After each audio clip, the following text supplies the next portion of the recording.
కలిసుంటే నిలబడతాం, విడిపోతే నష్టపోతాం. ఇవాల్టి చెన్నై అఖిల పక్షంలో ఇదే వాయిస్ వినిపిస్తున్నారు తమిళనాడు ముఖ్యమంత్రి స్టాలిన్.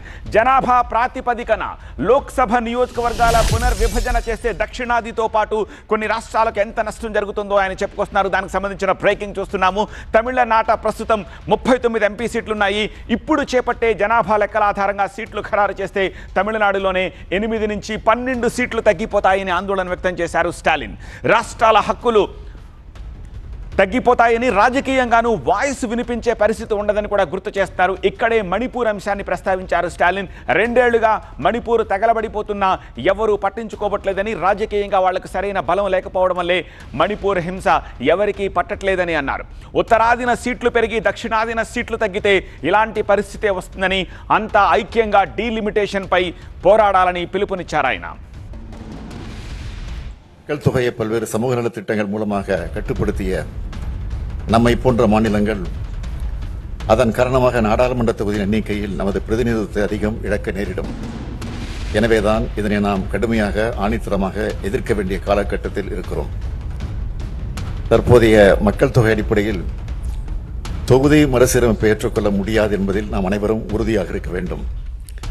இங்கே இருக்கும் ஒவ்வொரு மாநிலமும் பயனுள்ள மக்கள் தொகை கட்டுப்பாட்டின் மூலம் குறிப்பிடத்தக்க முன்னேற்றத்தை காட்டியுள்ளன.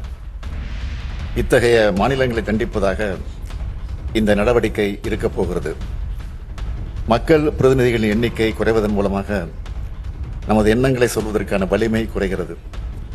இந்த ஆண்டு காலமாக மணிப்பூர் மாநிலம் பற்றி எரிகிறது. 2 ஆண்டு காலமாக மணிப்பூர் மாநிலம் பற்றி எரிகிறது. அதனால் நீதிக்கான அவர்களின் குரல்கள் புறக்கணிக்கப்படுகின்றன.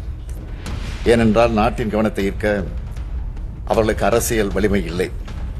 எனவே நாடாளுமன்ற தொகுதிகளின் எண்ணிக்கை குறைவது அல்லது நமது பிரதிநிதித்துவம் குறைவது என்பதை நம்முடைய அரசியல் வலிமையை குறைப்பதாகத்தான் பார்க்க வேண்டும். సీట్లు తగ్గిపోతే సౌత్ అభిప్రాయానికి విలువ లేకుండా పోతుందని, మన ప్రాతినిధ్యం తగ్గడం వల్ల మన గురించి అవగాహన లేని వాళ్ళు మనపై వాళ్ళ అభిప్రాయాన్ని రుద్దుతారని స్టాలిన్ అంటున్నారు. పారదర్శకంగా పునర్విభజన చేపట్టాల్సిన బాధ్యత కేంద్రానిదే అన్నారు స్టాలిన్. வெறும் எண்ணிக்கையை பற்றியது மட்டுமல்ல, இது நமது அதிகாரம், நமது உரிமைகள் மற்றும் நமது எதிர்காலத்தின் நலன்களை பற்றியது.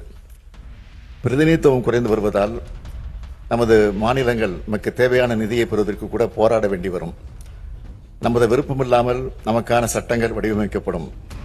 நமது மக்களை பாதிக்கும் முடிவுகள் நம்மை அறியாதவர்களால் எடுக்கப்படும். பெண்கள் அதிகாரம் அடைவதில் பின்னடைவுகளை சந்திப்பார்கள். மாணவர்கள் முக்கிய வாய்ப்புகளை இழப்பார்கள்.